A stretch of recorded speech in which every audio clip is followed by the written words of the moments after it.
tarde a todos. Sejam muito bem-vindos a este painel intitulado de A União Europeia em Crise Institucional, a progressiva descrença no projeto de integração europeia, integrado na nossa conferência maior, intitulada de Instituições em Declínio, a crise democrática da UE, o financiamento das entidades independentes e a ameaça do tecnopólio administrativo. É com uma enorme honra que fazemos parte desta iniciativa académica, que é partilhada também por grandes investigadores e professores, que partilham também de um grande interesse pelo bem-estar da nossa democracia. Como tal, queria deixar um agradecimento especial aos organizadores desta conferência, o excelentíssimo Sr. Professor Dr. Alexandre Pires e o excelentíssimo Sr. Dr. Carlos Ambrósio Filho. Sem os quais, este painel não estaria a acontecer. Para este painel, temos connosco o nosso conferencista, o Dr. João, mestrando na Universidade Autónoma de Lisboa, integrante da Nova Center for Study of Gender, Family and the Law, e o Dr. Nuno Alexandre Martins da Costa, mestrando da Universidade Autónoma de Lisboa, advogado estagiário, que será o nosso comentador. Agradeço já a disponibilidade de todos os intervenientes e a dinâmica do painel será a seguinte. O conferencista iniciará a sua intervenção com 10 minutos, seguido de 8 minutos de comentários pelo comentador. Depois, o conferencista terá uma réplica de 5 minutos, ao qual procederemos ao encerramento do painel. Espero que este momento seja enriquecedor e que gere um debate saudável, novas colaborações e, enfim, estude importantes opiniões pelo bem-estar da democracia. Sem mais demoras, passo a palavra ao nosso conferencista, Dr. João Ramos. Obrigado. Muito boa tarde. É um gosto enorme estar aqui a apresentar a minha investigação. Começo por endereçar os meus cumprimentos aos colegas de painel e por parabenizar a iniciativa de criação do projeto SIM, fazendo na pessoa do seu organizador, o professor Dr. Alexandre Pires, e do seu secretário, Carlos Ambrósio Filho. A minha comunicação com o título A União Europeia em Crise Institucional, a progressiva descrença no projeto de integração europeia, estará estruturada em 3 pilares. O funcionamento das eleições europeias, os desafios e as problemáticas que estas têm adjacente e a importância da atividade do Parlamento Europeu e a maneira como esta instituição poderá condicionar o direito interno e, por último, a forma como o princípio da primazia democrática ou parlamentar se vai manifestar na sua atuação. O conceito de democracia, quando inicialmente construído, estaria longe de incluir a União Europeia, que é uma entidade de personalidade jurídica internacional. A democracia era observada a par das noções de soberania e de cidadania. Desta forma, eram ponderadas democracias a nível estatal ou a nível local, e não num nível transnacional. A União Europeia vem então desafiar o entendimento clássico de democracia, na medida em que não se trata de um Estado, mas ainda assim tem características típicas destes. Tal vai permitir afirmar que a União Europeia constitui uma confederação de Estados. Isto é, consiste numa associação de Estados soberanos, designados por Estados-membros, que visam objetivos comuns em diversas matérias. As competências e atribuições da União Europeia não poderão, por isso, ultrapassar o estabelecido nas suas fontes de direito primário, que são o Tratado da União Europeia, o Tratado sobre o Funcionamento da União Europeia e a Carta de Direitos Fundamentais da União Europeia, sob pena de ofensa à soberania dos Estados-membros. Esta confederação assenta em princípios jurídicos, assumindo especial relevo o princípio democrático tipificado no artigo 2º do TUE. Este princípio comporta diversos corolários previstos nos artigos 9º e 12º do TUE,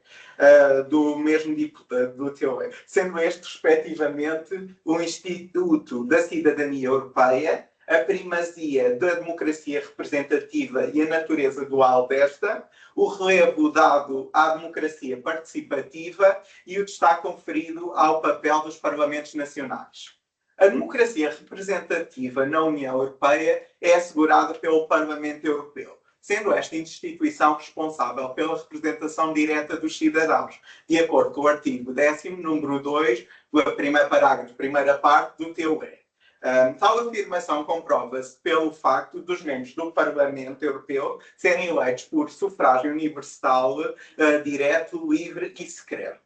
Para o exercício do mandato com duração de 5 anos, segundo o artigo 14º, número 3 do TUE. e o artigo 39º, número 2 da Carta de Direitos Fundamentais da União Europeia.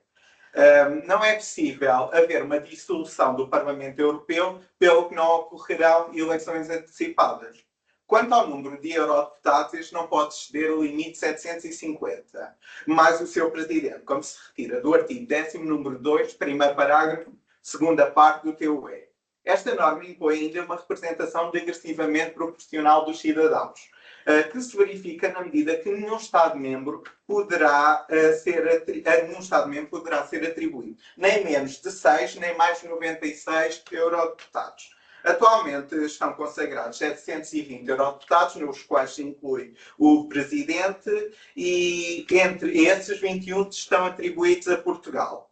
E os restantes 31 lugares estão reservados para futuros Estados que venham integrar a Confederação.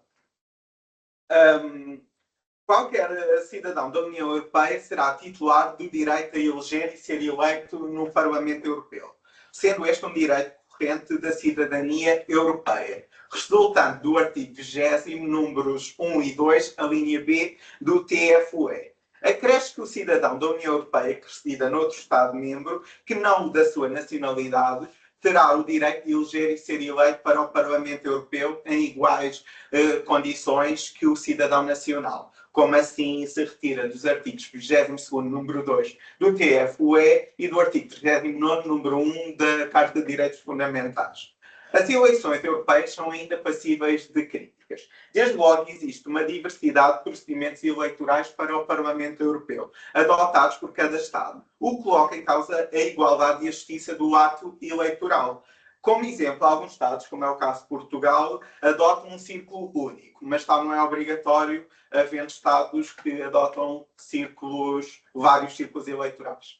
As eleições, além disso, verifica-se um baixo interesse dos cidadãos da União Europeia em participar na vida política desta, apontando-se para tal facto a desinformação e o desinteresse na política europeia, o ceticismo face à União Europeia e a descrença no projeto europeu e as complexidades das matérias. Ainda assim, observando-se a participação portuguesa nas últimas eleições, que ocorreram em 2024, verificámos uma ligeira diminuição da abstenção, tendo esta sido de 62,5%. O que significa que, embora sejam os melhores resultados desde 2004, mais de metade da população continua a não participar destas. A separação de poderes entre as instituições da União Europeia é muito mais complexa do que a nível nacional. Acumulando a mesma instituição diversos poderes e partilhando-os com outras instituições. Observando-se o Parlamento Europeu, pode-se identificar as seguintes funções previstas no artigo 14º, número 1 do TUE. A legislativa, a orçamental, a de controle político e a consultiva. A função legislativa é partilhada entre este e o Conselho. A prerrogativa de iniciativa legislativa cabe à Comissão e o Parlamento Europeu pode, por maioria, solicitar à Comissão que lhe apresente propostas adequadas sobre questões parecidas de atos de execução dos tratados. E caso a Comissão não o faça, terá de justificar o porquê. A participação do Parlamento Europeu no processo legislativo pode ser feita através dos seus poderes consultivos ou do seu exercício partilhado no poder legislativo. Já a função orçamental também é exercida em conjunto com o Conselho e aqui está em causa a elaboração e aprovação do Orçamento de Estado da União Europeia, deliberando de acordo com o processo legislativo especial consagrado no artigo 314 do TFUE.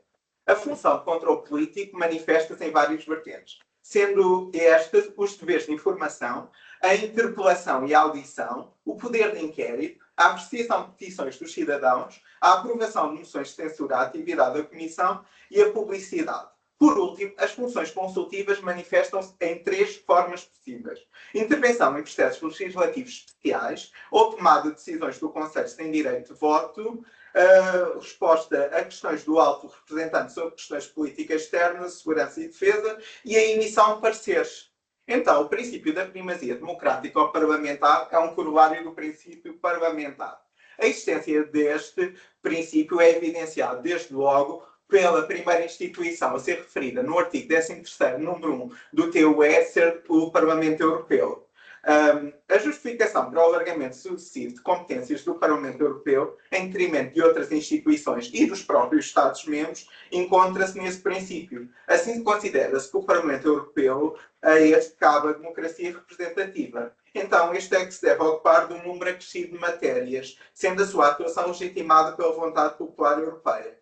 Este princípio nem sempre foi manifesto, já que o sufrágio universal direto apenas foi introduzido em 1976, tendo as primeiras eleições europeias se realizado em 1979. Anteriormente, o Parlamento Europeu era um órgão de representação meramente indireto, sendo os eurodeputados representantes nomeados pelos Estados-membros entre os seus deputados nacionais. Nos dias que decorrem, este princípio ainda é frágil, não vigorando ainda plenamente, o que é demonstrado pela inexistência de uma reserva absoluta de competência legislativa exclusiva, assente na teoria da essencialidade. Não obstante, a tendência é de reforço deste princípio, tendo o Tratado de Lisboa dado um grande passo nesse sentido. Muito mais eu gostaria de partilhar, mas infelizmente, sendo o tempo um recurso escasso, tal não será possível. Desta forma, concluo a minha apresentação, deixando como reflexão a necessidade de revisão das competências das instituições da União Europeia, de forma a legitimar a atuação da União Europeia enquanto expressão da vontade popular do povo, tendo a evolução crescente das competências do Parlamento Europeu sido um bom começo, mas aquém daquilo que deveria ser, devendo continuar esta progressão. Muito obrigado pela vossa atenção. Muito obrigado, Dr. João. Passaremos então agora os 8 minutos para o nosso comentador, Dr. Nuno Alexandre Martins da Vaz. Boa tarde a todos, boa tarde aos colegas de painel, aos presentes, doutora Alexandra Pires, doutora Carlos Filho e os mais presentes. A matéria sobre as competências e a atuação dos órgãos da União Europeia é talvez importante, tendo em conta a história em que começou no fundo, a União Europeia e o seu desenvolvimento até o Tratado de Lisboa. O Tratado de Lisboa. Portanto, certo que as competências legislativas que o Parlamento Europeu dispõe, a maior parte das vezes em conjunto, para não entrar em pormenores, a maior parte das vezes em conjunto com a Comissão, são de facto limitadas. Portanto, não tendo total autonomia de atuação perante, no fundo, sendo o único órgão eleito pelo povo, sufrágio direto, deveria ter mais competências. Relativamente às competências, à partilha da soberania que existe em qualquer um dos Estados-membros relativamente à União Europeia, e existe, portanto, a natureza da União Europeia começa não com esta partilha de soberania, começa mais comercial, não é? E por referir ao conflito entre a França e a Alemanha, a SECA, mas desenvolve-se numa partilha de soberania dos Estados-membros com a União Europeia. Essa soberania, essas competências que a União Europeia tem relativamente aos Estados, portanto, a nossa Constituição prevê no artigo 8º, se não erro, que o direito da União Europeia entra em vigor em Portugal, na medida daquilo que os Tratados dispõem. Temos um artigo no Tratado de Funcionamento da União Europeia que permite a própria União Europeia aumentar as suas competências de forma muito limitada e na parte em que não existe eventualmente legislação, que é o artigo 352 do Tratado de Funcionamento da União Europeia. E isso acaba por, parece, na história da apresentação, que não tem sido muito utilizado. Portanto, para haver uma avaliação desses poderes e dessa atividade dos órgãos da União Europeia para com os Estados-membros.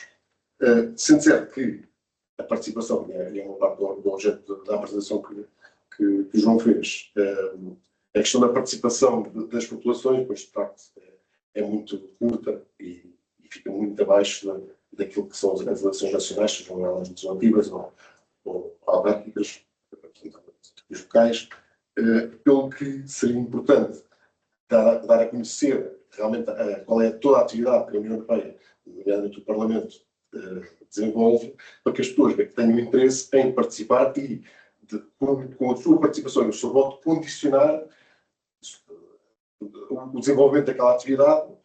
São as pessoas que nós elegemos que as populações elegem, depois condicionam a atividade e o sentido das políticas da União Europeia. Portanto, relativamente ainda aqui à parte inicial sobre que o João falou sobre considerar a Confederação, a União Europeia não se pode comparar aos Estados Unidos ou ao Brasil, que são Estados federados, não é? Têm naturezas diametralmente diferentes. Apesar de talvez tenha tentado, até com uma Constituição Europeia, de se desenvolver uma espécie de federação. Uma característica que a União Europeia tem, em relação a Portugal, é que a base jurisprudencial tem aplicação, tem resultado e influência direta nas soluções que são dadas em matérias europeias, tem muita influência. Portanto, logo que existam decisões do Tribunal de Justiça da União Europeia, estas vêm também influenciar aquilo que é o direito da União Europeia, coisa que em Portugal não existe. Há vários países da União Europeia neste momento, Reino Unido saiu, portanto, não existe nenhum Estado, um common law na União Europeia, pelo que, naturalmente, tem uma política de. Não é política, não é palavra. A aplicação do direito e das normas europeias tem esta especificidade relativamente aos Estados-membros, que é a base jurisprudencial. E, portanto, no fundo, penso que o João poderá, eventualmente, querer falar alguns destes aspectos, nomeadamente a ampliação das competências da União Europeia relativamente aos Estados-membros e se calhar um pouco sobre a base jurisprudencial. Então, muito obrigado. Muito obrigado a todo mundo. Passaremos então agora à réplica de 5 minutos por parte do nosso conferencista. Muito agradeço as ponderações deixadas pelo Dr. Nuno, muito enriquecerão a nossa discussão, aprofundando uma diversidade de temas, e gostaria então de tocar nos aspectos que foram referidos, partindo das competências limitadas do Parlamento Europeu, em que, de facto, com a entrada em vigor do Tratado de Lisboa, verificámos um aumento do leque de competências do Parlamento Europeu, mas ainda assim parece não ser suficiente. Quando pensamos num Parlamento Nacional, este normalmente terá a competência legislativa, ainda que possam nem todas as matérias serem exclusivas, como é o caso de Portugal, em que temos as competências exclusivas do Parlamento e as competências relativas que poderão ser partilhadas com o Governo. Então, de facto, parece-me pertinente que, numa próxima revisão dos tratados, sejam elencados um leque de matérias que sejam da competência exclusiva do Parlamento Europeu. Afinal, este é o órgão que verdadeiramente nos representa. Foi o órgão que nós elegemos, é o órgão cujas suas decisões se baseiam na vontade popular. Então, temos uma relação numa confederação da União Europeia, como o Dr. Nuno bem referiu, uma confederação será distinta de uma federação. Aqui, os Estados-membros da União Europeia não perdem a sua soberania, mas elencam um conjunto de matérias que estão dispostos a colocar à disposição de uma entidade supranacional, mas que verificamos que esta partilha de soberania entre os Estados e a União Europeia, de facto, tem que ser melhor conseguida. Verificamos também que, por exemplo, cerca de 25% dos eurodeputados foram eleitos por partidos anti-europeístas, o que nos diz muito sobre como é que esta estrutura está a funcionar. Temos várias ameaças concretas à soberania da União Europeia, como é o caso da Hungria com o Viktor Orbán e também o caso da Polónia, que são países que sistematicamente têm violado o direito da União Europeia e sem muitas consequências, o que nos mostra a todos nós o quanto esta instituição, enquanto esta confederação, é incapaz de nos proteger. E se um dia Portugal quiser violar o direito da União Europeia, vão ter a mesma atitude passiva que têm em relação à Hungria e à Polónia? Será que a confederação está mesmo a proteger-nos? Este terá que ser revisto também. Mas como o Dr. Nuno referiu, vários impactos positivos também se retiram, nomeadamente no que diz respeito à jurisprudência do Tribunal de Justiça da União Europeia, o que vão moldar as decisões nacionais e, além disso, os processos em tribunais nacionais estão sujeitos a reenvio prejudicial, o que quererá dizer que, em caso de dúvidas sobre a aplicação do direito da União Europeia, o juiz poderá suspender a instância e pedir o pronunciamento do Tribunal de Justiça da União Europeia para que nos esclareça sobre a verdadeira aplicação do direito da União Europeia. Neste sentido, em países verdadeiramente democráticos, a União Europeia, de facto, parece bastante positiva.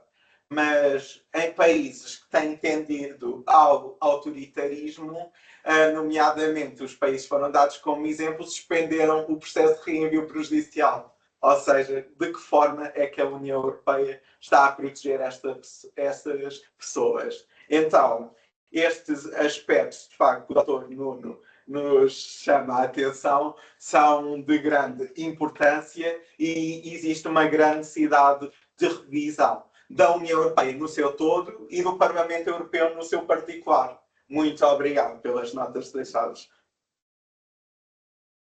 Obrigado, Dr. João. Estaríamos com algumas perguntas que se cá dentro se tiver alguma pergunta. Perguntamos então se quem tiver alguma dúvida que, enfim, se manifeste para que o Dr. João possa responder. Eu tenho. Pronto. Eu tenho primeiro parabenizar ambos pela reflexão trazida, né? É sempre muito complexo, muito difícil. Nós conseguimos equilibrar posições e também postos como os doutores trouxeram para hoje. Mas a minha questão, doutor João, ela se assenta exatamente numa relação mais em nível de princípios. Se conseguiram pensar, especialmente o doutor João, que é o responsável pelo tema, sobre a tensão que pode ser criada dentro dessa dinâmica de fragilização da democracia, também para um outro princípio que é correlato e muito difícil de ser pensado em separado, chamado princípio do Estado de Direito. Se a sua reflexão também atinge esse outro lado, né, a fragilização da democracia, pode tentar também contra a estabilidade do próprio princípio do Estado de Direito.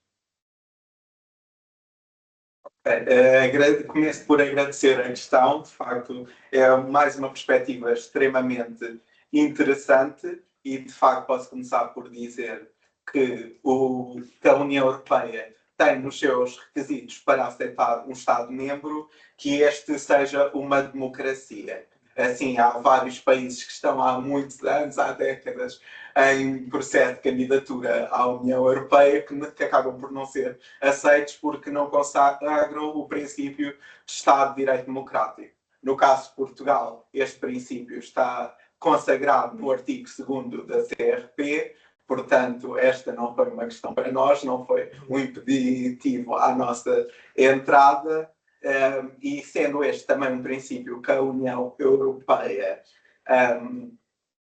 muito valoriza, é importante que em processos de futuras adesões continue a ser monitorizado a democracia e a cultura de direitos humanos por parte desses Estados e, eventualmente, aquilo que nos estará a faltar é arranjarmos uma forma de que os Estados que já foram aceitos tenham algum tipo de accountability, alguma responsabilidade para manterem esta estrutura. No caso foram dados 2 exemplos que não têm e, de facto, o que acontece é que a expulsão de um Estado-membro exige a unanimidade. E quando na União Europeia discutimos expulsar Estados-membros não democráticos, ou seja, quando discutimos expulsar a Hungria, vai a Polónia e diz eu voto contra. Quando decidimos expulsar a Polónia, vai a Hungria e diz eu voto contra. Ou seja, temos estes 2 Estados autoritários que se protegem um ao outro, tornando esta proteção de democracia de facto insustentável. Por isso será também um aspecto que terá de ser tido em conta e vai ser um aspecto que vai ser depois considerado numa fase mais avançada do estudo, quando discutirmos o crescimento do autoritarismo na União Europeia e também o extremo que aconteceu, que foi o processo do Brexit, em que tivemos a saída de um Estado-membro, em que um Estado-membro diz eu já não quero mais, eu já não me vejo nesta estrutura. Então, será uma parte que sim, que vai ser tida em consideração no futuro. Obrigado. Não havendo mais perguntas, procederemos então à finalização e à conclusão deste painel. Agradeço a intervenção do Dr. João Ramos e do Dr. Nuno. Teremos agora um intervalo de 10 minutos para depois procedermos então a um outro painel. Muito obrigado pela presença de todos os nossos ouvintes, pessoas em casa e até já. Boa tarde a todos e a todas. Damos início ao segundo painel da conferência Instituições em Declínio, a crise democrática da União Europeia, o financiamento das entidades independentes e a ameaça do tecnopólio administrativo. Esta conferência está integrada no Grupo de Trabalho 2 do SIM, Seminário de Investigação e Métodos 2025-2026. O SIM é um projeto de iniciação à investigação científica, buscando-se o desenvolvimento do investigador nas demais áreas cuja participação na vida académica assim o exige. Desta forma, propõe-se a transição da teoria à prática através da consolidação das técnicas do discurso oral e escrito. Este projeto nasce no esforço do seu organizador, o professor Dr. Alexander Pires, cabendo uma palavra de agradecimento, parabenizando-o por esta iniciativa e agradecendo pela oportunidade de fazer parte deste. De igual modo, gostaria de deixar uma palavra de agradecimento ao secretário do projeto, o Dr. Carlos Imbrósio Filho, que foi fundamental para o sucesso desta iniciativa. Neste painel, eu sou acompanhado pelo conferencista, o Dr. Nuno Alexandre Martins da Costa, que nos brindará com a comunicação, a independência e os desafios das entidades reguladoras face ao Estado e à União Europeia. E, pelo debatente, o Dr. Jorge Filipe de Carvalho trará à discussão aspectos fundamentais para o enriquecimento do tema. O Dr. Nuno é advogado e mestrando em Direito na especialidade de Ciências Jurídico-Políticas na UAL, tendo também nesta instituição concluído a sua licenciatura em Direito. Adicionalmente, é licenciado em Solicitadoria pelo Instituto Superior de Contabilidade e Administração. O Dr. Jorge é jurista na PMJ Advogados e mestrando em Direito na especialidade de Ciências Jurídico-Políticas na UAL, tendo-se licenciado em Direito na mesma instituição. Adicionalmente, trabalhou na Arménio Marques dos Santos e Associados e foi candidato à Assembleia de Freguesia de Carcavelos e Parede. Concluídos os agradecimentos e as apresentações, passo a palavra ao Dr. Nuno, que nos apresentará a sua investigação em não mais do que 10 minutos.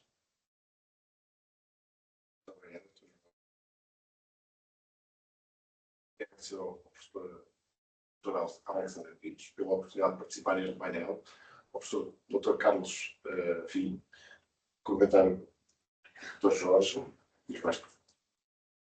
O tema que venho aqui a falar tem a ver com a produção de um relatório desenvolvido pelas entidades reguladoras, que tem uma premissa muito importante que se refere à independência face aos poderes do Estado.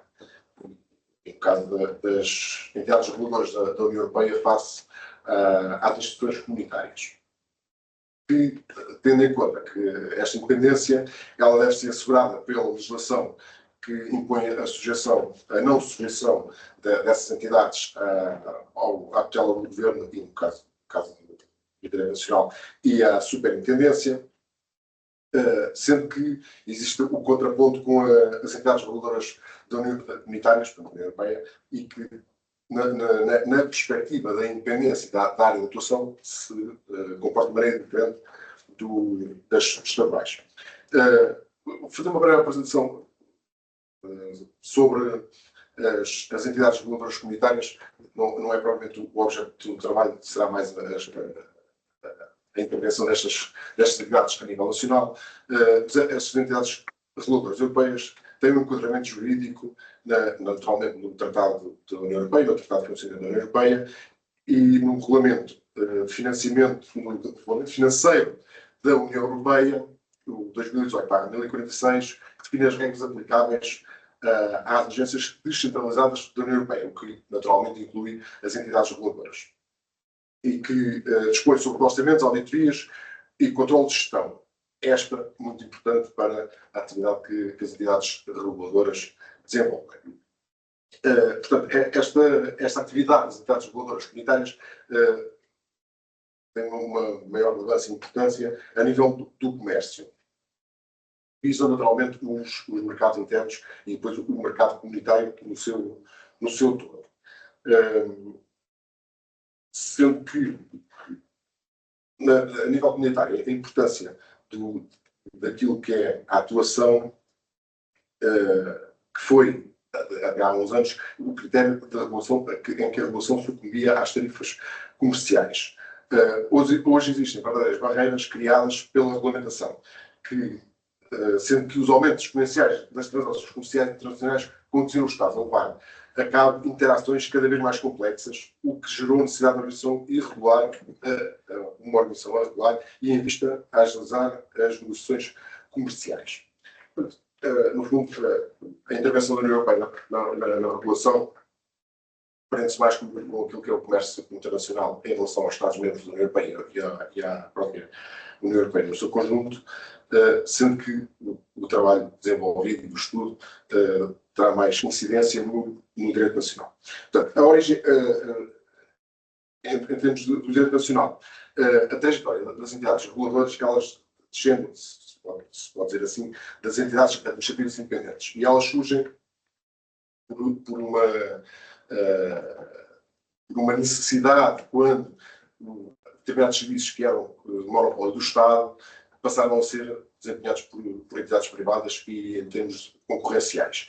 E o que levou, aliás, em algumas dessas áreas, o próprio Estado tem intervenção como prestador de determinados serviços, sendo que houve a necessidade de criar estas entidades reguladoras com algumas polícias que já vão ser faladas, para regular determinados mercados de atividade. Portanto, as entidades reguladoras gozam de previsão constitucional na medida que as entidades administrativas independentes no artigo 267. Eu não tenho aqui, mas penso que não terem grado. Relativamente a isto. Portanto, elas surgem na lei fundamental como meio de permitir ao legislador ordinário criar entidades administrativas independentes legitimando-as constitucionalmente. E a importância de elas serem legitimadas constitucionalmente é precisamente pela independência que têm que ter face ao poder político. As entidades administrativas independentes têm competência regulamentar não só na sua organização interna, isto é relevante, terá a ver necessariamente com as competências regulamentares, portanto, mas além da competência regulamentar na organização interna, tem competência regulamentar no âmbito de emitir normas gerais e abstratas para as entidades que são reguladas na atividade de cada uma delas. Portanto, e a expressão destes regulamentos estão naturalmente na atividade administrativa, porque as entidades administrativas independentes são entidades administrativas públicas e estão sujeitas são reguladas pelo Código de Procedimento Administrativo. No desenvolvimento do trabalho, e onde se procura dar mais ênfase, foi no financiamento dessas entidades, naturalmente é muito relevante para a sua independência, e depois o resultado que tem no desenvolvimento da sua atividade e na sua capacidade de efetivamente regular e fiscalizar as atividades. Portanto, as entidades reguladoras, de forma a prosseguir as suas atribuições com independência, devem dispor de autonomia administrativa e financeira. A questão da autonomia administrativa decorre dos próprios estatutos de cada uma delas, que é mais ou menos específico, que tem e não é, é condicionada apenas pela eleição dos administradores, mas não tem demasiada expressão relativamente àquilo que é o financiamento. Portanto, e o financiamento destas entidades deve observar os princípios da transparência, proporcionalidade e suficiência, de modo a assegurar os meios adequados à prossecução dos fins públicos a que as entidades se destinam. Existe também a sujeição à aplicação do regime de jurisdição controle financeiro do Tribunal de Contas. Isto tem algumas, na maior parte das entidades reguladoras, que estão sujeitas à fiscalização e controle financeiro do Tribunal de Contas. Não, pelo facto de terem independência, não significa que não tenham que prestar contas. E existe, de facto, a obrigação das entidades reguladoras de estarem as contas, inclusive ao Parlamento, à Assembleia da República, sobre a sua atividade e a forma como desenvolvem a atividade. A autonomia conferida às entidades reguladoras não se limita à separação formal de competências, mas concretiza na independência funcional, administrativa e técnica.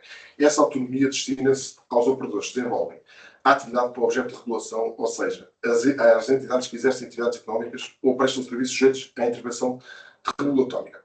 Naturalmente, a autonomia abrange também as empresas de que o Estado seja acionista, como já tinha sido até dito anteriormente, direta ou indiretamente. Uma vez que o desenvolvimento da atividade regulatória deve pautar-se por critérios de imparcialidade, neutralidade e igualdade. A relevância e a independência das entidades reguladoras face aos regulados é da mesma importância quando o próprio Estado é interveniente nas atividades da atividade das entidades reguladas. Portanto, existe desde 2013 uma lei quadro que procura dispor no sentido de atribuir autonomia às entidades na gestão de bens, incluindo os resultados transitários, no que são resultados da sua atividade própria, ficando fora bens de domínio público. São as exceções em que não existe autonomia, tem a ver com as dotações orçamentais e os bens que são de domínio público e não bens próprios das próprias entidades. E o financiamento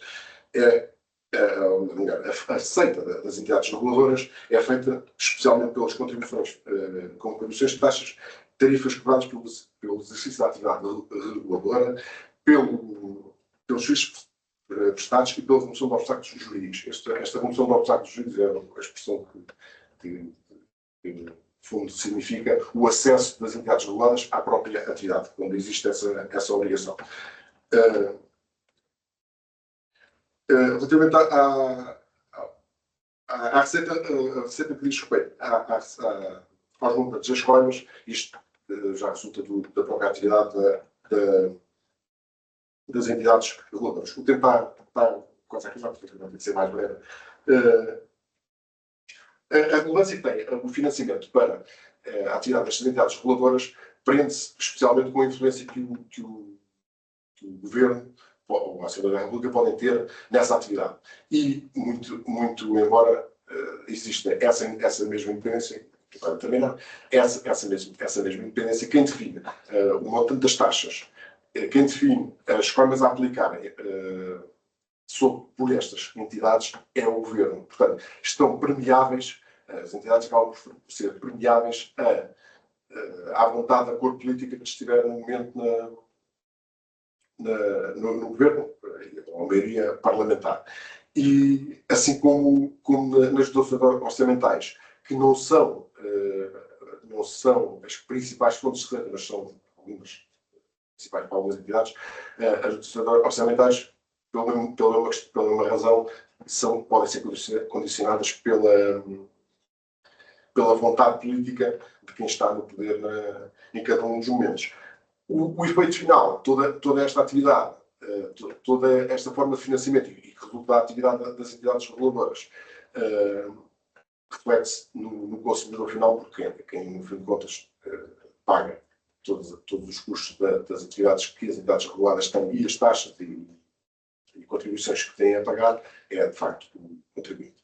Portanto, o tempo acabou. Muito obrigado.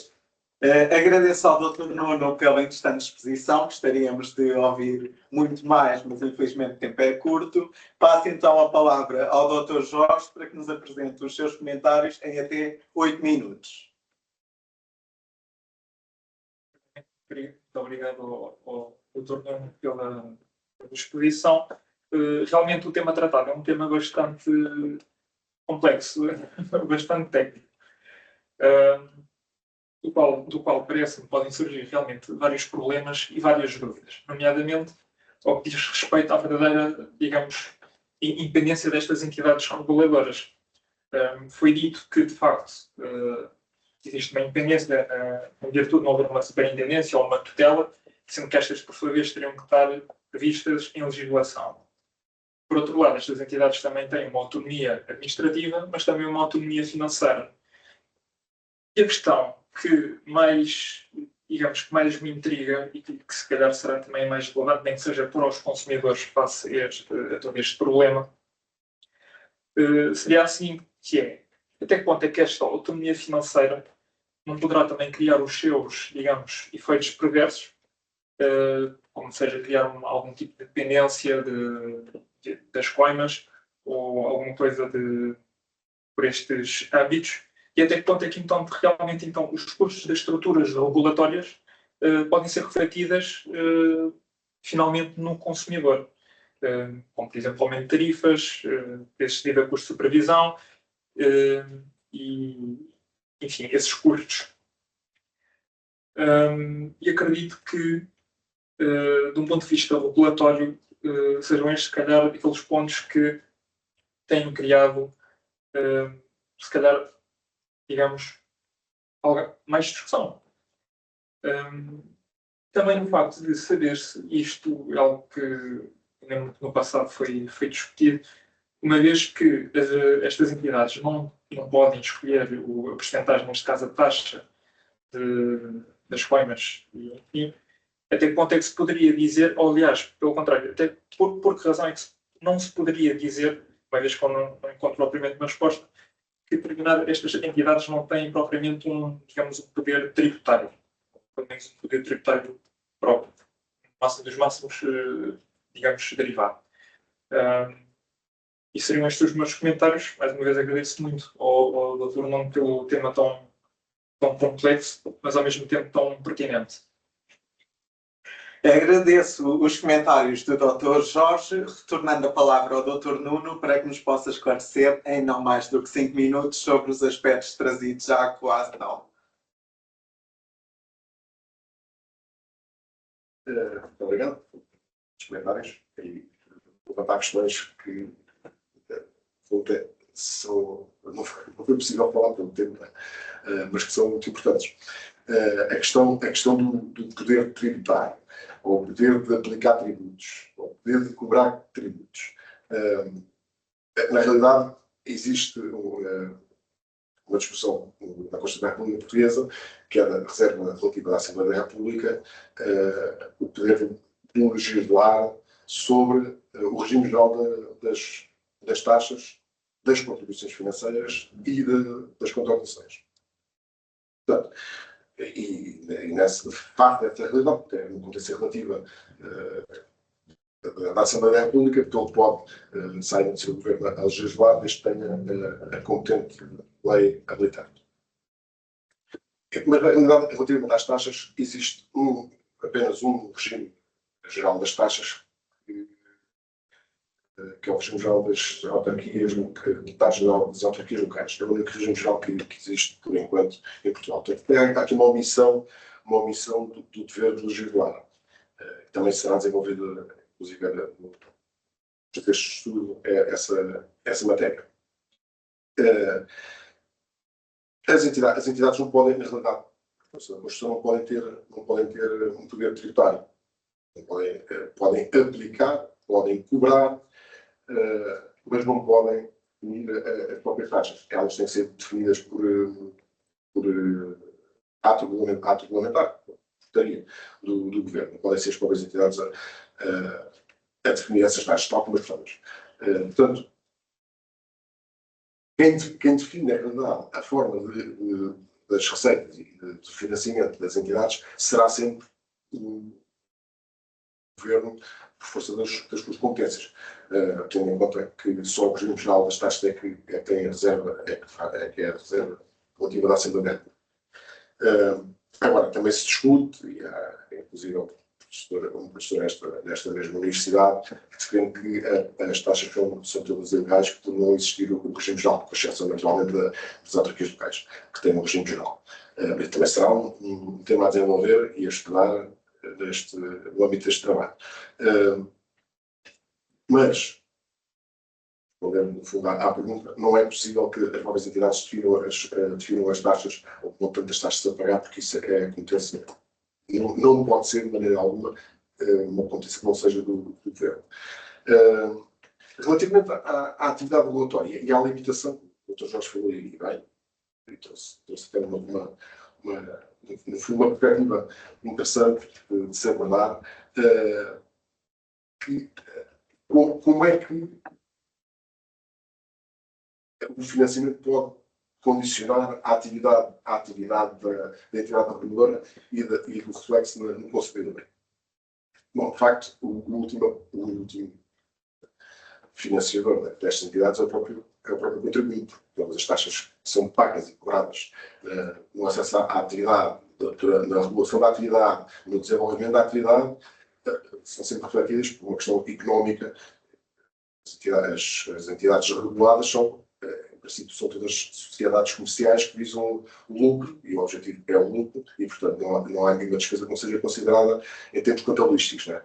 Portanto, o reflexo da aplicação dessas taxas, necessariamente, que chega ao consumidor. Mas, por outro lado, e numa outra perspectiva, que foi bem trazida do Dr. Jorge, e que parece necessária atenção, é o efeito da falta de regulação por falta de financiamento. E que terá necessariamente também um efeito reverso nos regulados, nos consumidores. Porque se as entidades reguladoras não tiverem capacidade financeira para desenvolver a sua atividade e, efetivamente, fiscalizar, regular toda a atividade dos regulados, poderá existir um déficit de fiscalização, deixando à deriva, no fundo, o desenvolvimento das entidades reguladas. Um exemplo é a publicidade aos financiamentos, dos empréstimos, e empréstimos não só, e também no próprio investimento dos particulares. Existe uma norma da União Europeia, não tenho aqui de cabeça, não sei claro, que impõe as regras que devem ser fiscalizadas por uma entidade reguladora, em Portugal, nos outros Estados-membros, sobre o tipo de publicidade e o tamanho da letra, o que é que deve ser indicado quando é feita publicidade sobre produtos financeiros, e obriga a que a entidade reguladora que nos Estados-membros exerça essa fiscalização sobre a publicidade desse tipo de produtos. O que significa que, se a entidade reguladora, nessa matéria, não tiver financiamento para desenvolver a sua atividade, e nós bem sabemos, face à realidade de hoje, que a falta de financiamento e de meios, sejam eles materiais ou humanos, para as atividades de fiscalização, como hoje em dia quase não se vê polícias na rua, né? A fiscalização é uma coisa muito curta. Não havendo fiscalização, as atividades deveriam ser fiscalizadas e limitadas pelas normas, andam à deriva e à vontade daquilo que são as entidades reguladas, o que lhe chamar as entidades reguladas. E, portanto, se aquela entidade, neste exemplo que nós aqui demos, se essa entidade não tiver meios de fiscalizar essa publicidade, a publicidade pode ser online, pode ser por televisão, pode ser em placares de rua, pode ser em folhetos. Se não tiver capacidade financeira para desenvolver a sua atividade em termos de fiscalização, essa publicidade poderá ser feita sem que respeito do direito da União Europeia, com grave prejuízo para os consumidores, porque podem vir a contratualizar determinados tipos de produtos financeiros que depois sejam prejudiciais, aliás, como a história recente nos mostra, em relação ao BPN, ao Novo Banco, e o Banco do PPP, e, portanto, penso que também o Dr. Jorge trouxe bem à colação aqui a questão do reflexo dos consumidores sobre a atividade ou não atividade das entidades reguladoras. Muito obrigado. Temos de ter pouco tempo, não tem problema. Agradeço ao Dr. Nuno. Como ainda nos resta 7 minutos, damos a oportunidade de abertura do nosso espaço de Q&A. Perguntando quem, presencialmente ou online, gostaria de deixar uma questão ou um comentário ao nosso conferencista.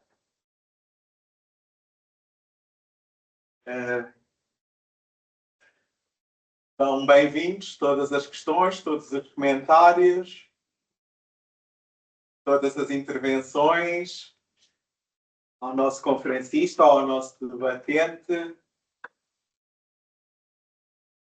Aproveitar a mestria do nosso conferencista sobre o tema.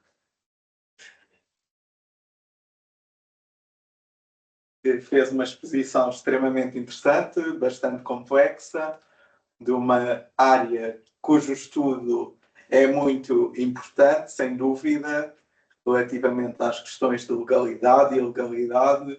Surgem muitas dúvidas doutrinais, sendo bastante apreciado o esforço que o Dr. Nuno nos fez para nos explicar em tão pouco tempo um tema tão complexo.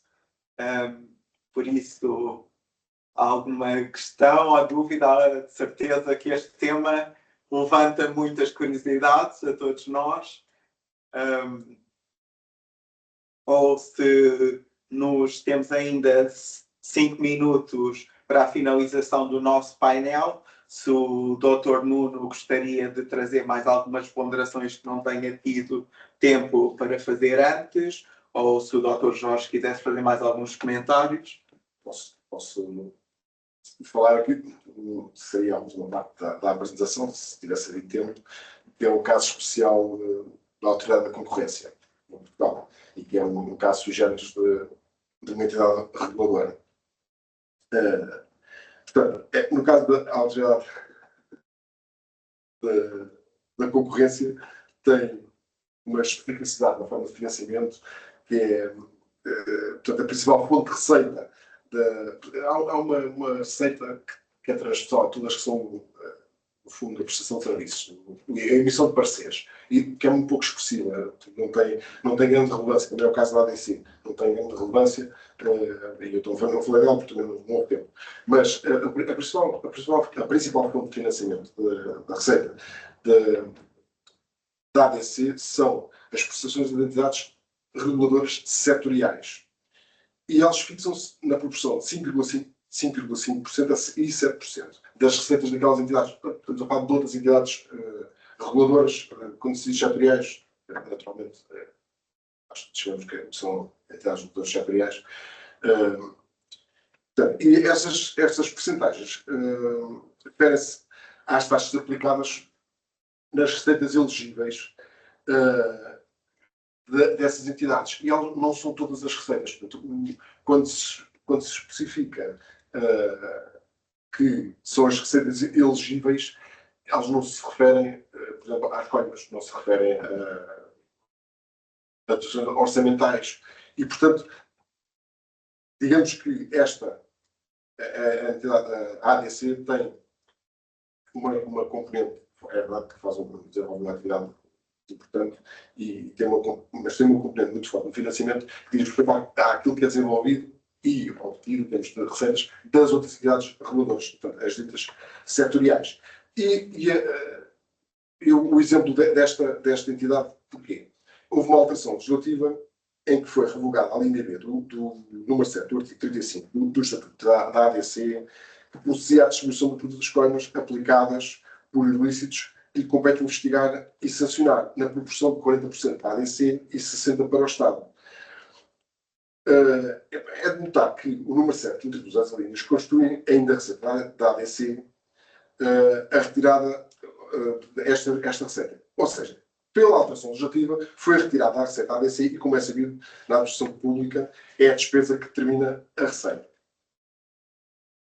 Pelo que, na mesma lei, foi editado o número 8, ao mesmo artigo 35, isto estamos a falar do Estatuto da Autoridade da Concorrência, e dispõe sobre a distribuição de produto montante de coimas aplicadas, que reverte 80% para o Estado e em 20% para o Fundo de Produção direitos dos consumidores. Portanto, foi uma receita que foi retirada por ato legislativo a uma entidade reguladora e que tinha uma expressão, eu aqui não tenho os valores, mas a expressão, estamos a falar em milhões de euros, são valores muito elevados e que foram retirados à atividade regulatória. E daí que eu tenho dado alguma atenção ao desenvolvimento deste trabalho, porque não só a forma de financiamento das entidades reguladoras influencia o valor final dos produtos ou serviços produzidos pelas entidades reguladas, mas também a falta da fiscalização e a falta da atividade destas entidades por falta de financiamento tem um efeito muito pernicioso e que leva a que o fim último do Estado, que é garantir, entre outras coisas, a segurança e a segurança dos cidadãos, segurança não segurança física, claro, nas relações comerciais, por exemplo, também falha. Portanto,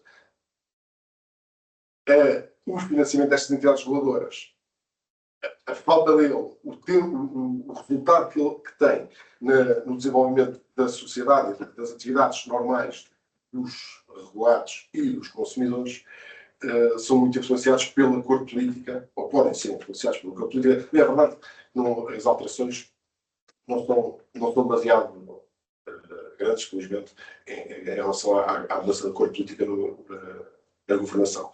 Mas são sempre meados, tal como foi esta alteração que aqui exemplifiquei da Autoridade da Concorrência. Muito obrigado. Terminamos assim o segundo painel, agradecendo a participação de todos. Voltaremos após um breve intervalo de 10 minutos para o terceiro painel. Obrigado. Então, muito boa tarde a todos. Gostaria de agradecer a possibilidade de participar deste painel, participar nesta conferência. Agradecer ao professor Dr. Alexandre Pires, ao professor Dr. Carlos Filho, todo o trabalho desenvolvido para possibilitar que exista, né, isto. Agradecer aos meus colegas de painel, Dr.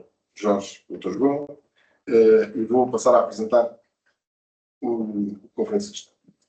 Dr. João Miguel Condesse Ramos é jurista português, investigador associado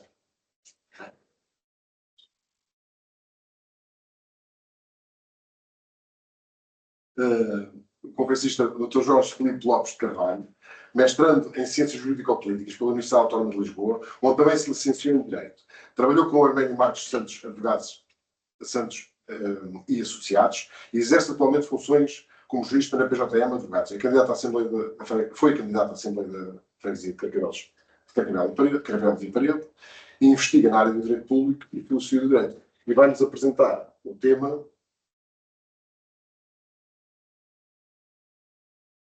erosão da democracia administrativa e do tecnopólio. O Dr. João Miguel Condesse é jurista português, investigador associado à Nova Century for the Study of Gender, Family and Law, Nova School of Law, com especial enfoque em Direito Internacional Público, Direito da União Europeia e Direito Constitucional, mestrando em Direito na Universidade Autónoma, na especialização das Ciências Jurídico-Políticas e licenciado em Direito pela Universidade Autónoma de Lisboa, com estudos avançados em Direito Constitucional. E, portanto, vamos dar início à apresentação do Dr. Jorge sobre a erosão da democracia administrativa sob a égide do Tecnopólio. Muito obrigado, Dr. Nuno, pela apresentação. O termo democracia administrativa pode causar alguma perplexidade a alguns ouvintes, na medida em que, pelo menos historicamente, democracia e administração pública nem sempre andavam de mãos juntas. Contudo, eu acho impossível falar de uma democracia administrativa na medida em que se procura aproximar do sistema administrativo dos cidadãos e na medida em que se procura com que estes consigam impregnar o cotidiano do aparelho administrativo, orientando assim a sua ação pública. Contudo, é da natureza da administração pública sofrer ao longo da sua vida reformas e mudanças, e também estas reformas e mudanças alteram a maneira como a administração pública se relaciona com os particulares. E, numa altura em que as graduais reformas administrativas fazem pela e para as tecnologias, talvez não seja totalmente descabido perguntar qual é que será o lugar da democracia administrativa num possível tecnopólio. A palavra tecnopólio é um termo cunhado pelo americano Neil Postman, que tem, de verdade seja dita, um cariz um bocadinho distópico, mas que visa, no fundo, descrever aquilo que uma míriade de outros autores têm vindo a descrever, que é a submissão das facetas da vida cultural à técnica e à tecnologia. E desta forma, eficiência, precisão e produtividade tornam-se valores superiores, suplantando outros valores, nomeadamente o da ambiguidade, interioridade e complexidade do pensamento e da ponderação humana. O problema disto é que pode-se abrir um terreno fértil para governos tecnocráticos, nos quais tecnologias contemporâneas, outrora neutras, passem a ser prescritivas, isto é, passem a moldar comportamentos, decisões e estruturas sociais. Portanto, este seria o plano no qual eu penso que a democracia administrativa pode estar a enfrentar ou vir a enfrentar num futuro muito próximo. A democracia administrativa, por sua vez, pode consubstanciar-se em 3 elementos, nomeadamente a legitimação democrática, a accountability administrativa e a participação democrática. E o elemento que mais nos importa neste painel é a participação democrática. O termo participação, então, induz-nos ao facto de o particular poder e dever participar num processo decisório no qual ele consiga influenciar a administração pública para que ela tome uma decisão que lhe seja mais favorável. E mais do que dignidade meramente legal, este imperativo tem uma dignidade constitucional. Encontra-se no artigo 167, número 1 e 4 da Constituição da República Portuguesa, e se o nosso ordenamento jurídico assim reconhece esta participação e assim o perpetua, reconhece desde já pela Constituição, parece que o verdadeiro alcance da participação reside no singelo conteúdo da intervenção dos particulares, o qual pode refletir uma dimensão da realidade que a ordem jurídica é chamada a reconhecer e a valorizar. O que eu quero dizer com isto é que, no fundo, com a participação de cada particular em cada caso concreto, cada procedimento e cada decisão da administração pública ganha uma certa cor, uma determinada identidade e uma singularidade que, ainda que hajam casos idênticos, nenhum caso é totalmente igual um ao outro. Contudo, esta própria identidade, que parece-me ser típico de uma democracia, estas singularidades e estas identidades podem vir a desaparecer ou a esvanecer-se, ou usando uma outra palavra, a erudir, pelo uso excessivo de tecnologias, neste caso por um tecnopólio.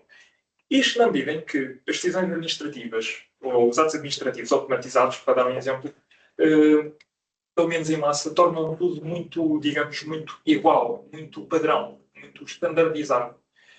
Isto porque, primeiro, as máquinas de inteligência artificial, apesar de terem muitos dados, os chamados Big Data, não têm dados infinitos. E, em segundo lugar, a inteligência artificial pensa obrigatoriamente de uma maneira qualitativamente diferente do pensamento humano.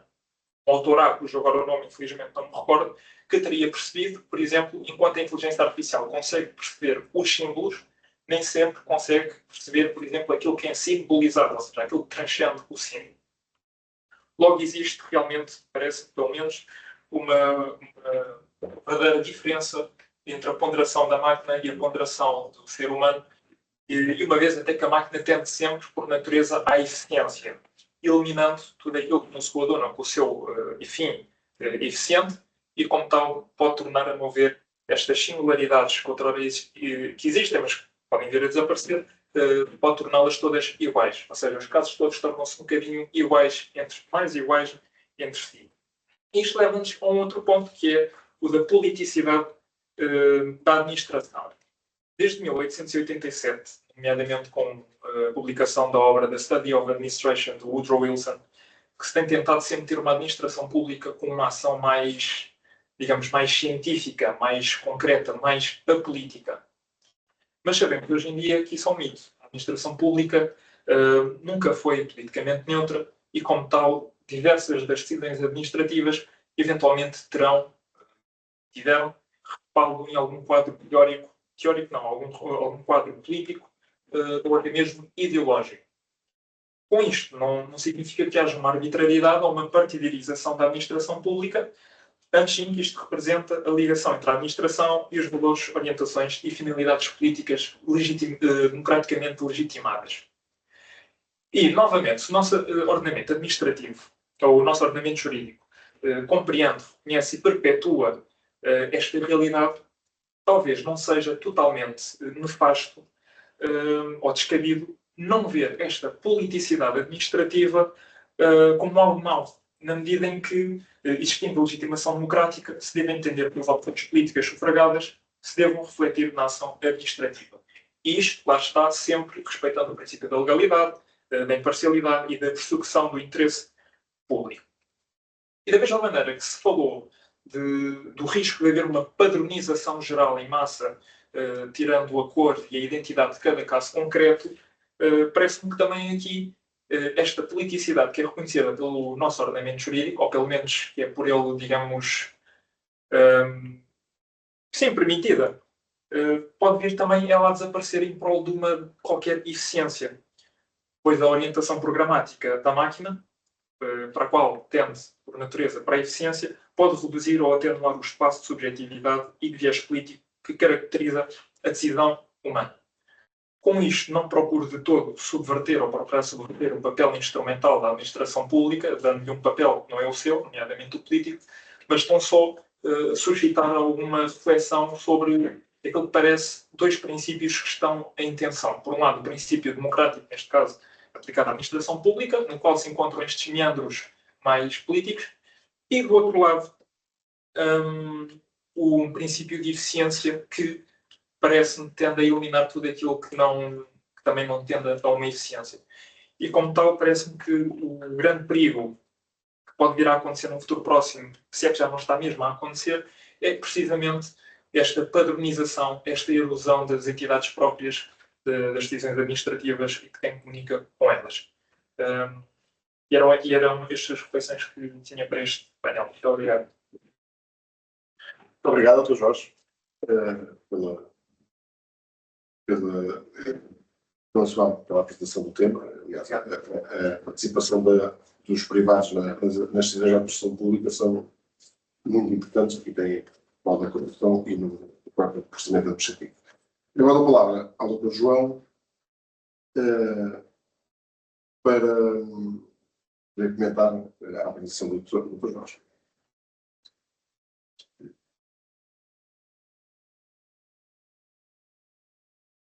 Boa tarde, uma vez mais. Começo por parabenizar o Dr. Jorge de Carvalho pela intervenção.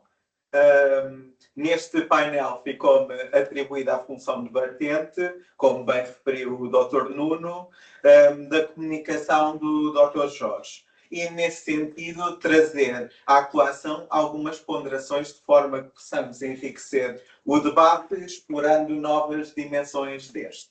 Após ter lido o resumo da comunicação e o paper provisório da investigação, e agora ter tido a oportunidade de ouvir a comunicação do Dr. Jorge, gostaria de deixar reflexões daqueles que considerei ser as 4 áreas mais marcantes do trabalho: a democracia administrativa, o tecnopólio, os atos administrativos automatizados e a politicidade administrativa.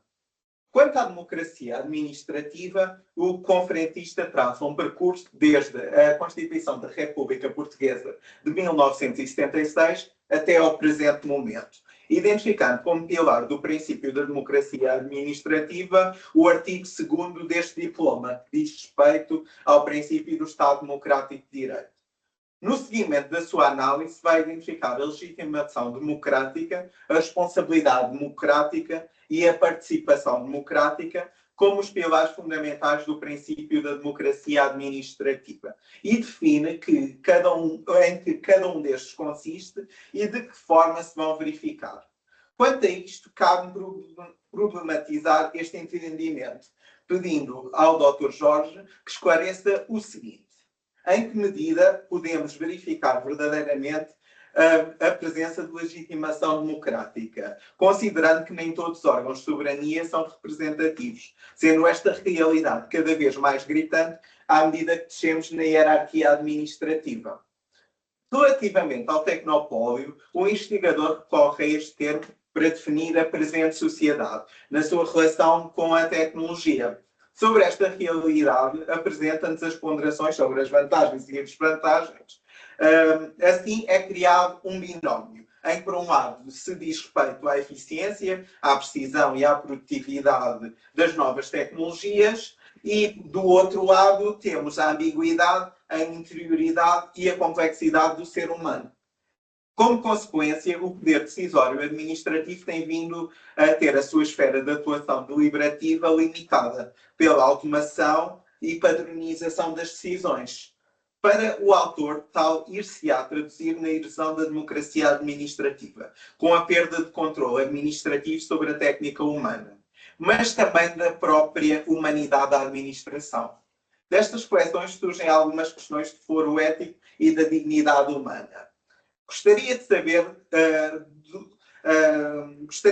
de que forma podemos acautelar a integração dos info-excluídos perante este processo tecnopóleo que parece ser evidente e incontornável. No que diz respeito aos atos administrativos automatizados, é-nos apresentada uma visão preocupante, com a qualidade democrática de tal forma de procedimento administrativo. Neste sentido, caracteriza-os como sendo desprovidos, pelo menos em parte, da vontade real da ordem jurídica, que, para o conferencista, apenas pode ser assegurada pela, entre aspas, alma humana. Prossegue o autor com o esclarecimento de que cabe à administração proceder à programação do algoritmo nos termos em que este deverá emitir a decisão automática. Desta forma, a vontade administrativa manifesta-se, pelo menos no momento de introdução dos dados no sistema informático. Através deste raciocínio, levantam-se questões sobre a responsabilidade civil administrativa, como consagrada nos artigos 22º e 271º da Constituição da República Portuguesa e da Lei nº 67/2007, que estabelece o regime jurídico da responsabilidade civil extracontratual e do Estado e demais entidades públicas no exercício de funções públicas. Então, afinal, em caso de erro da decisão administrativa automática, como asseguramos a aplicação do Instituto da Responsabilidade Civil Administrativa? É o humano ou a máquina que tem a responsabilidade? Por último, a politicidade administrativa é referida pelo painelista, admitindo que esta não é, nem nunca foi, neutra. Assim sendo, as decisões administrativas são revestidas de uma dimensão política. No entanto, tal não deve ser confundido com a partidarização ou arbitrariedade. Desta forma, reflete um investigador que, dos procedimentos administrativos, é indissociável a ação política, mas esta necessariamente terá de se encontrar democraticamente legitimada. Neste sentido, a decisão política do cidadão afetará as políticas administrativas do Estado e será este o seu legitimador.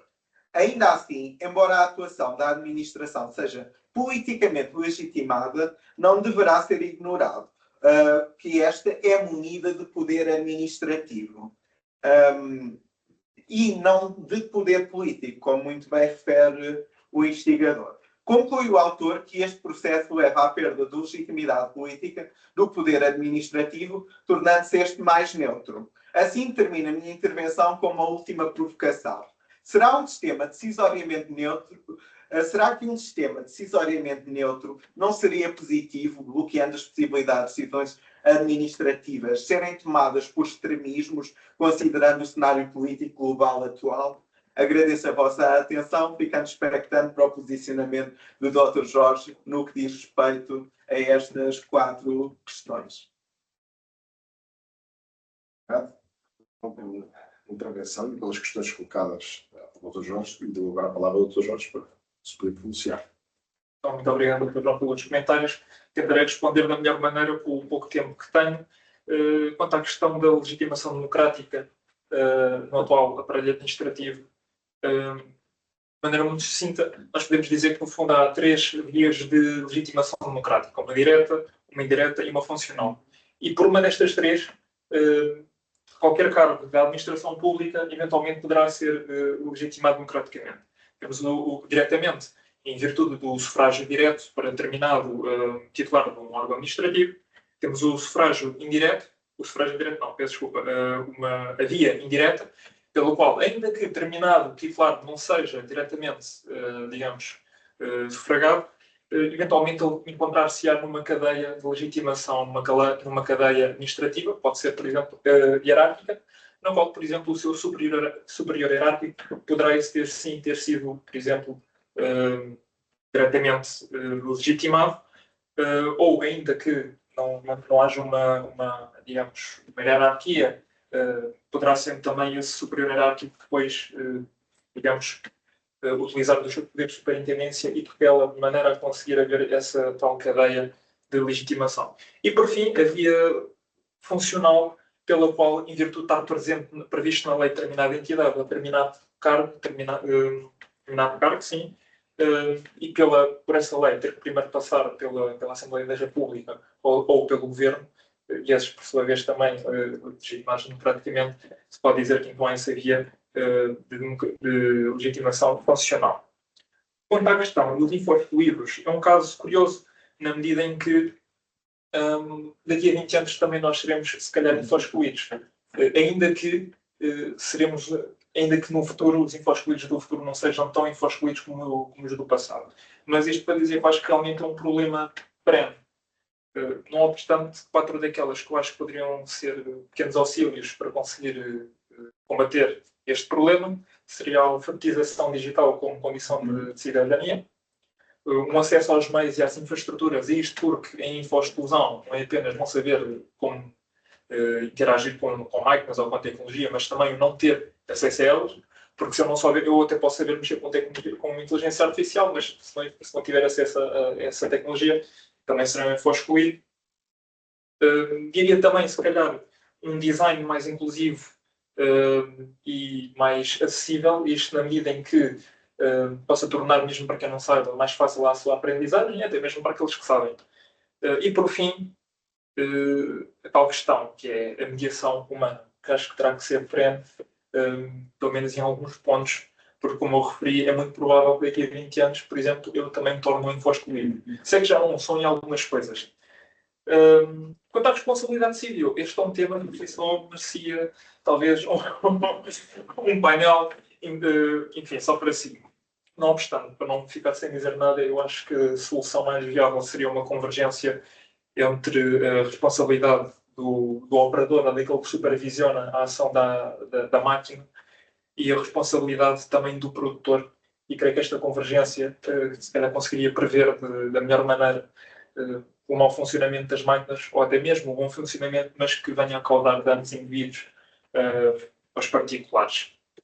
E, por sua vez, novamente quanto à questão da politicidade da administração, eu concordo com o Dr. João, eu sou a favor de uma administração mais eficiente em detrimento de uma administração mais política.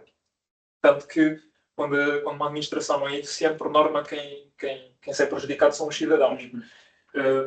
Contudo, aquilo que eu procurei fazer neste painel e nesta apresentação, daí está, não era tentar subverter a natureza instrumental da administração pública toda, mas sim apenas demonstrar que, à partida, poderá haver esta tensão entre estes dois princípios. Eu, por exemplo, prefiro uma administração mais eficiente, mas se calhar outra pessoa pode preferir uma administração com a cor talvez mais do seu partido, ou alguma coisa do género. Portanto, creio que são dois princípios que estão, sim, em tensão, e acho que vale a pena pensar sobre isso, refletir. E seria esta a minha réplica. Muito obrigado, Dr. Jorge, pela resposta, Dr. João.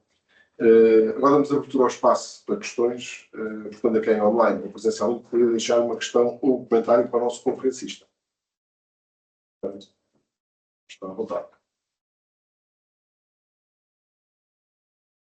Eu gostaria de agradecer aqui em poucas palavras a apresentação dos doutores, dos investigadores.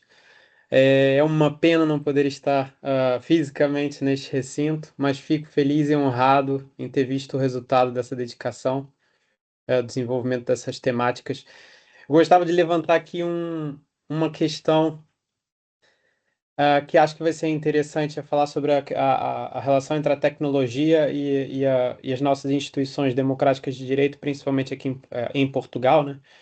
E mais precisamente sobre um ponto que foi muito bem tocado. Aliás, foi tocado pelos três conferencistas hoje, que é relativamente ao repensar dessa governança democrática. Ou seja, o que nós chamamos de democracia, o que de fato é aplicado. A tecnologia, ao meu sentir, e acho que na verdade é uma questão, como uma indagação para reflexão ao último conferencista, ela, ela tenta tornar eficiente o, o dia a dia, a tarefa, a atividade do servidor público. Mas que, de fato, nós temos que tomar cuidado com a sua implementação, porque, assim como a IA, pode fugir ao controle humano.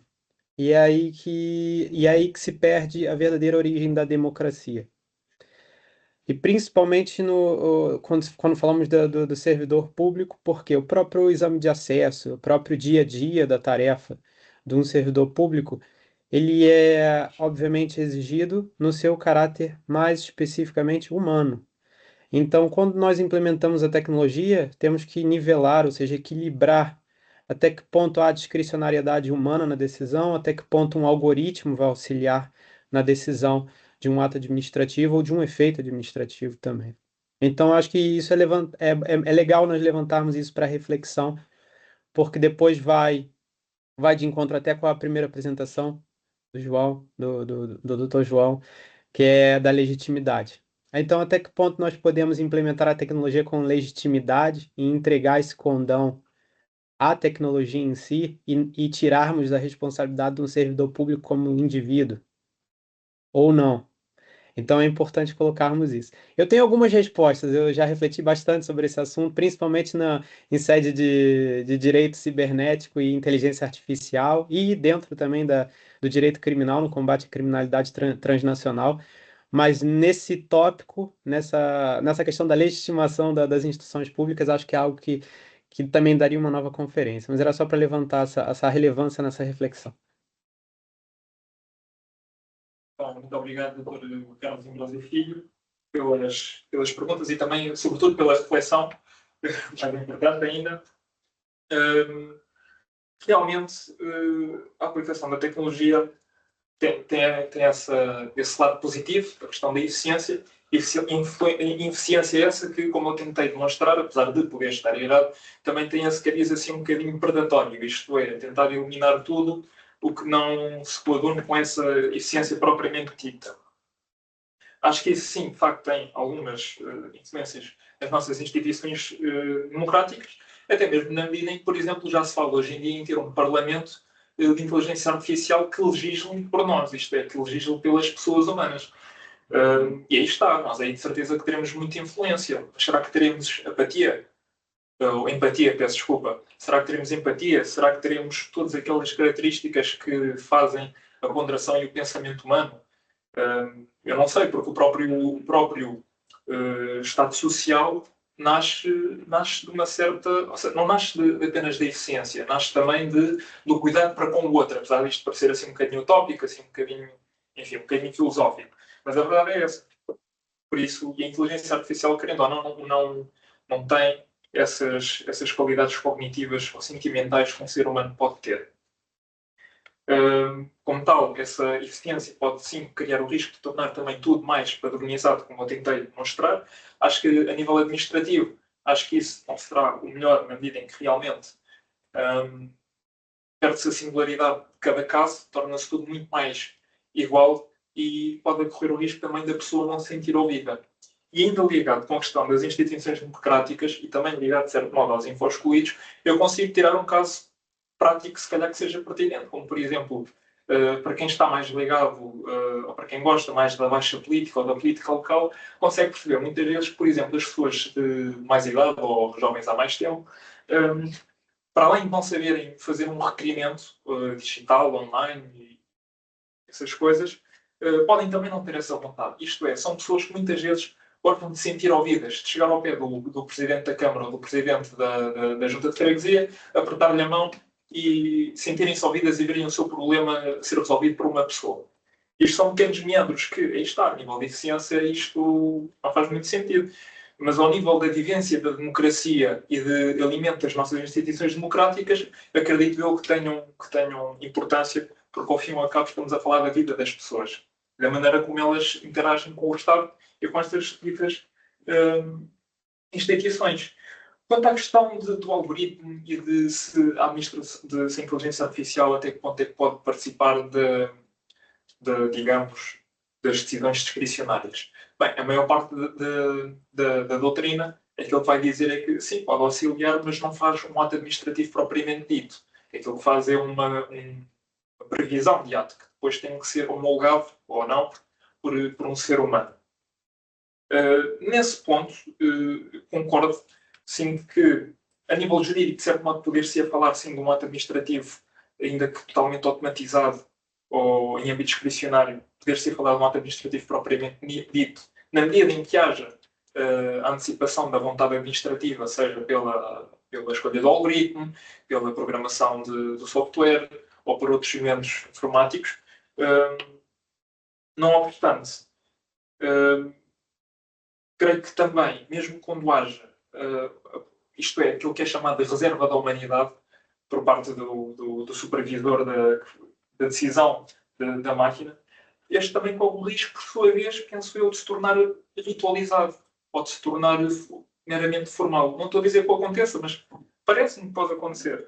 Na medida em que, talvez até mesmo para esse supervisor, se torne difícil perceber como é que a administração, ou a administração não, peço desculpa, como é que a inteligência artificial chegou a determinado